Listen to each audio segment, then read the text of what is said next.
I'm really hoping that Notre Dame plays football this year. You know why? Why?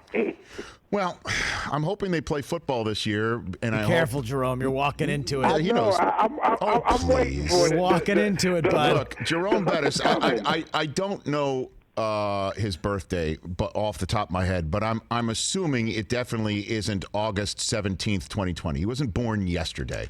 Or 2 days February ago. 16th. Okay, whatever. He knows when he calls into the show what's coming. happening. I do. Please. This is not his first rodeo. We go way back. So the reason why is you do recall last year when our alma maters faced off with one another, correct? You do remember that? I do recall. Okay. You do recall that when our alma maters faced off with one another, you and I made what we would call a friendly wager. Absolutely. Okay, right. I don't recall what I put on the line. Whatever it was something that I was supremely confident wouldn't actually happen. Right. And as it turns out, it didn't. Okay. So now you do remember what you have to do, though, because your school lost. But if you recall, I came on your show and I sang your fight song as a response to that. You forget how quickly we forget. He did that. Did we let him off the hook? Yes. You see how forgetful This is ringing a bell. You're starting to get up there in age, and I understand. I do understand. You also went to Michigan, Jerome. But you got to understand now, I stood up, and I stood up. And you sang the fight song. He did. That's right. I sang a Michigan fight song, if you will, okay? The greatest fight song. A Michigan fight song, and something that I told myself I would never do, and I did it for you as payment. Instead of having to wear the hat, instead of wearing the hat, because I thought we had the hat there. We didn't have the hat there. And because we had it made up, and my business manager forgot it. Oh yeah, you blamed your people. We have it. I can send you a picture of it. I would love to get a picture of it.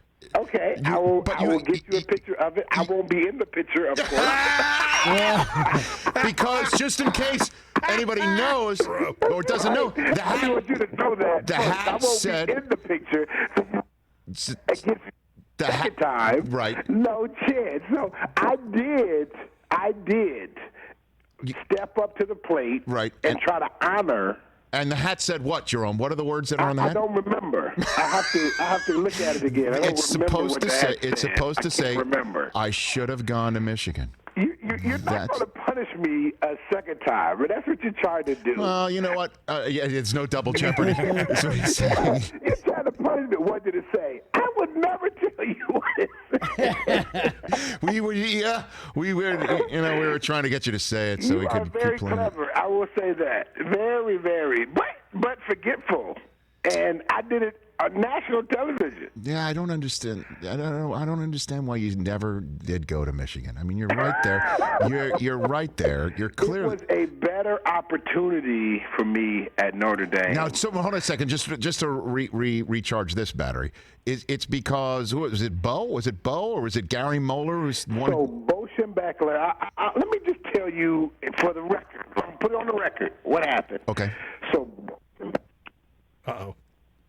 Did he hang up instead of telling the story? I believe. No. Say that again. Your phone. Eve, yeah. He went to see a running back named Ricky Powers. Right. I remember. Who was the number one running back in the country. Yes. In Ohio.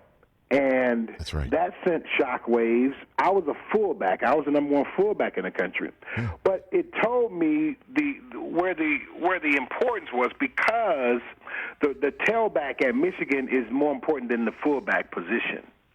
And they were selling me on the fact that, hey, we'll play you like Leroy Horde, fullback, tailback. Yeah.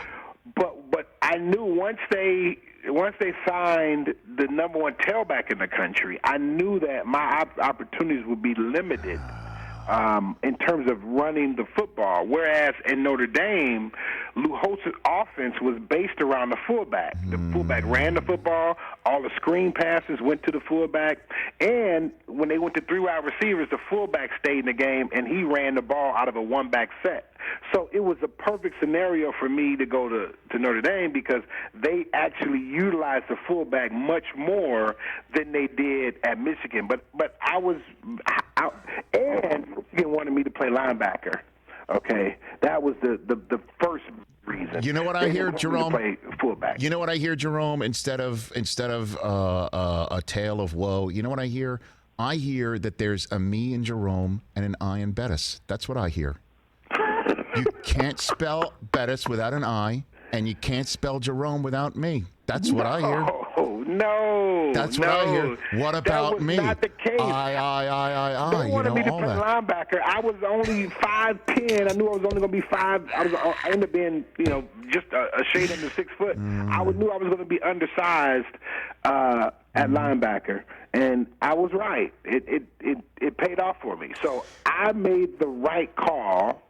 Had I went to Michigan, it would not have been the success, I believe, that would have come to me at Notre Dame. Well, at least you still have great Michigan ties and Detroit roots to get the Ford Motor Company Fund involved in the Jerome Bettis Bus Stops Here Foundation launch of the second session of Check-In. Everyone go again to Eventbrite, which is eventbrite.com, and search for Jerome Bettis, which again is spelled with an I in Bettis and an Emmy at the end of Jerome.